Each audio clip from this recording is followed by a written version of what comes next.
Let's go! Go, go, go, go, go, Stone! Go, go, go, go! Hi, it's Alex, retired TokuTuber until I release my next thing.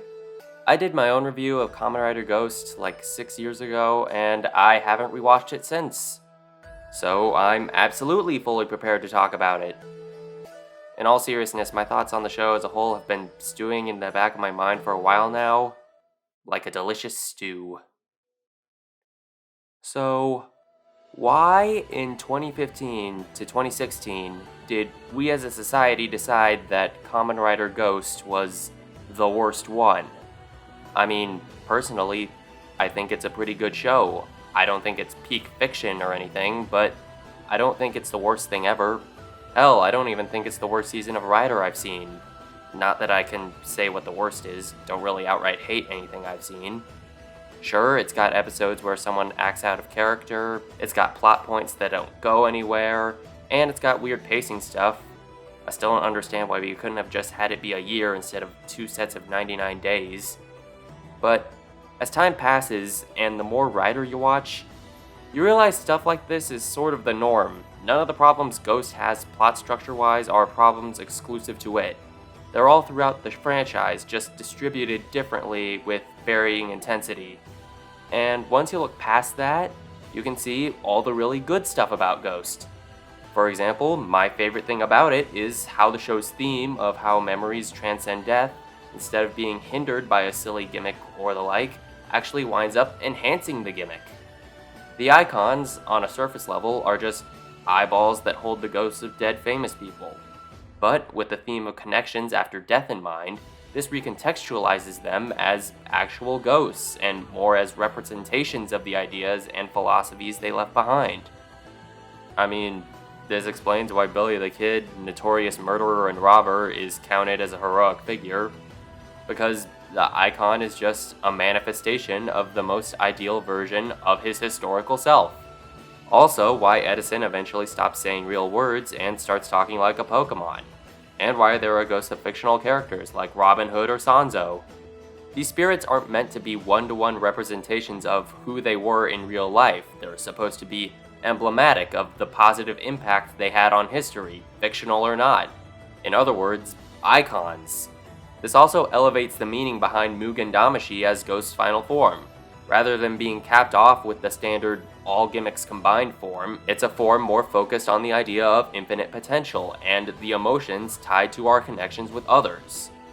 Oh, and the latter idea recontextualizes Takeru's multiple deaths throughout the series as his connections and memories, allowing him to keep coming back, because, as has been said throughout many other stories, a person is only truly dead when they're forgotten. Sorry if that became a bit of an unrelated tangent, but it's there to prove a point. There's a lot of good symbolism and thematic cohesion going on in Ghosts, and it's frustrating that most people choose to look past it in favor of hating it without giving it the benefit of the doubt. But, in all fairness, the show, despite having a lot of good things about it, has a lot of trouble presenting those good things in its narrative.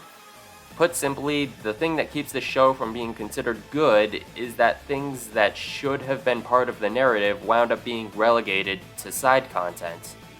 But unlike more recent seasons where it's done as a means of selling said side content, in Ghost, I think it was just a lack of coordination or something. Like, there have been shows where not every intended plot point makes it in, but I feel as though Ghost had a harder time smoothing out the gaps where those plot points were supposed to go. Most people would probably point to Kamen Rider Spectre as the main example of a character whose progression makes no sense unless you've seen the spin-off material.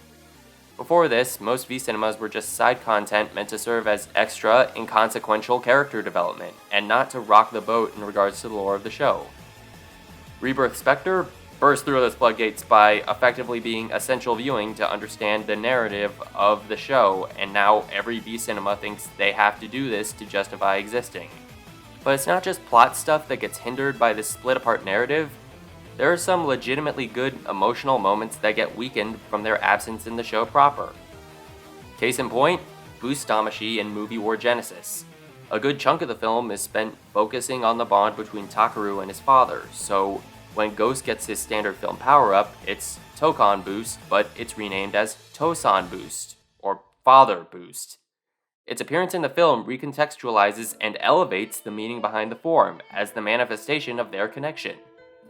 The show proper attempts to do this, but because its introduction lines up with the end of Takeru's first 99 days, the episode introducing it is more focused on that aspect of it as a power-up. Narratively, it prioritizes framing it as a means of restarting the countdown clock, and the father-son connection aspect is only given a minor focus in the grand scheme of things. It may seem I'm hating on Ghost a lot, but I'm not. I'm just saying it's frustrating that, from both a plot and narrative perspective, the only way to enjoy the show on its own merits is to engage with material that shouldn't be necessary viewing. I really wish we could have gotten a version of this story that had all of its plot and character development neatly organized for a comprehensible viewing experience, but for most toku, that almost never happens.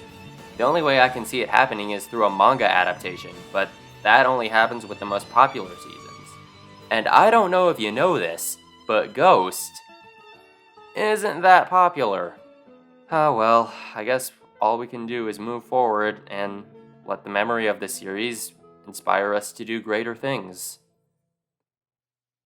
Anyway, that's all I had to say. I have an actual video coming out eventually, whenever I can get around to finishing that character rig, and cutting up those 3 hours of audio, and summoning the mental strength to do it. It'll be 10 minutes long, and come out in 2027.